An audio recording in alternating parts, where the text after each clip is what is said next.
So இதெல்லாம் விட ஒரு பெஸ்ட் விஷயம் என்னன்னு பார்த்தீங்கன்னா, நம்பர்ஸ் வந்து கிரகங்கள் வந்து நம்பர்ஸ் பேஸ்ல தான் வேலை செய்யும். இப்போ நம்ம டைமிங் பார்த்து தான் எந்த ஒரு கால்குலேஷனும் பண்றோம்.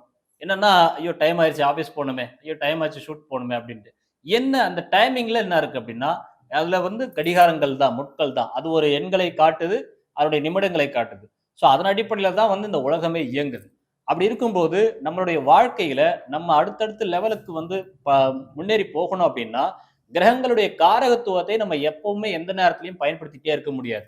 உதாரணத்துக்கு இப்போ சனி பகவானுடைய காரகத்துவம்னு பார்த்தீங்கன்னா, எள் எடுத்துக்கலாம், நல்ல எண்ணெய் எடுத்துக்கலாம், இரும்பு எடுத்துக்கலாம்.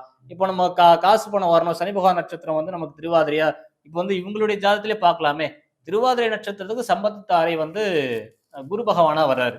சரிங்களா? புனர்பூச நட்சத்திரம் சம்பத்து தாரையா வருது. அப்ப குரு பகவானுடைய தானியம் எடுத்தீங்கன்னா கொண்டைக்கடலை வரும். அப்ப கொண்டைக்கடலைய எப்பவுமே உங்க கையில வச்சுட்டு ஆபீஸ் போ முடியுமா? அது எப்படி முடியும்? முடியாது. சோ அப்ப கொண்டைக்கடலைய வந்து யூஸ் பண்ண முடியாது. குருவுடைய காரத்துவம் மஞ்சள் கலர். எப்பவுமே மஞ்சள் கலரே நம்ம போட்டுன்னு சுத்திட்டு இருக்க முடியுமா?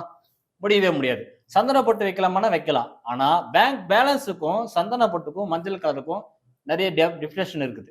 ஏன்னா நம்ம யூஸ் பண்ணக்கூடிய நம்பர்ஸ் வந்து பேங்க் பேலன்ஸ்ல வைக்கிறோம். நம்ம பேங்க் பேலன்ஸ்ல கொண்டு போய் மஞ்சள் கலர்ல ஏதாவது ஒரு திங்ஸ வச்சோம்னா, பேங்க் பேலன்ஸ் ஏறிடுமான்னா, அவ்வளோ சீக்கிரம் ஏறாது. ஏன்னா அதனுடைய ஃப்ரீக்வென்சி லெவல் வந்து நம்பர்ஸ் அப்படிங்கிறது அதுக்கு ஒரு உயிரோட்டம் உண்டு. அது எப்படி வேலை செய்யுது அப்படின்னா, நெட்வொர்க்கிங் தான் எல்லாமே.